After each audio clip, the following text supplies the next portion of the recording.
আপনারা মেরেঞ্জাবিলি থেকে বের হলে সিএনজি পেয়ে যাবেন। এই সিএনজিতে করে হয়তো আপনারা লামা বাজার আর হচ্ছে আলীকদম আর অ্যাংসা বাজারও যেতে পারবেন। ভাই আপনি কি ভাড়া চালান? জি ভাইয়া, আচ্ছা, লামার ভাড়া কত এখান থেকে? একজন 40 টাকা। একজন 40 টাকা। চকরিয়া?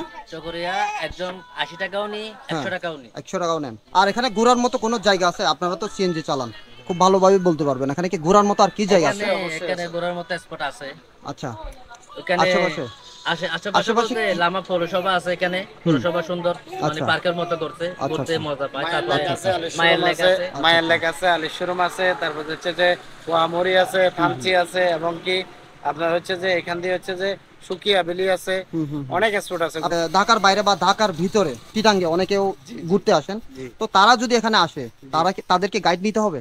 না না, এখানে গাইড নিতে অত আপনার আলীকদম গেলে মনে হয় এখন গাইড নিতে হয়, আলী ওই যদি থানচি ঢুকলে গাইড নিতে হয়। হ্যাঁ। আর এখানে ঘুরলে আপনার কোনো গাইড নিতে হবে গাইড না। নিতে হবে না? হ্যাঁ, আমাদের এখানকার কোনো ধরেন না এত বড় গাইড নিয়ে ঘোরার মতো এরকম কোনো পরিস্থিতি নেই। যেমন ধরেন না আপনি এখানে কোনো কিছু নাই, আমাদের এখানে কোনো ভেজাল নাই, বুঝলেন না? পাহাড়ি বাঙালি সবাই একই। আচ্ছা, আর হচ্ছে যে আলীকদম একটু সমস্যা হয়েছে, সেই কারণে থানচি দিলে আপনার গাইড নিতে হয়, বুঝছেন? আচ্ছা। এই আর কি। আর এখানে সিএনজি ছাড়া আর কি কি পাওয়া যায়? হ্যাঁ, বাইক তো আছে। বাইক আছে। বাইক পাওয়া যায় ভাড়া? আচ্ছা, ভাড়া বাইক পাওয়া যায়, ওখানে ভাড়াও বাইক পেয়ে যাবে। হ্যাঁ, ভাড়া বাইক।